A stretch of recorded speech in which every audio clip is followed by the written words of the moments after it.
What is the process for the total knee replacement?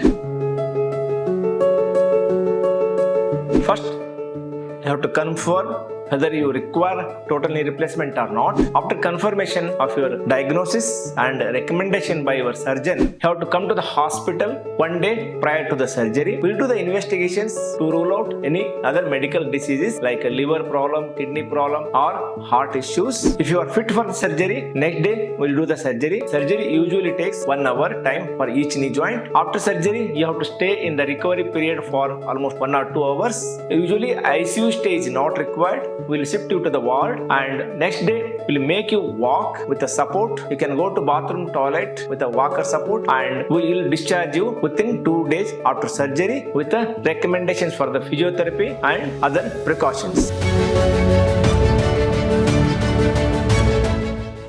Coming videos, I will be covering the lifestyle modifications after the total knee replacement. Please stay tuned.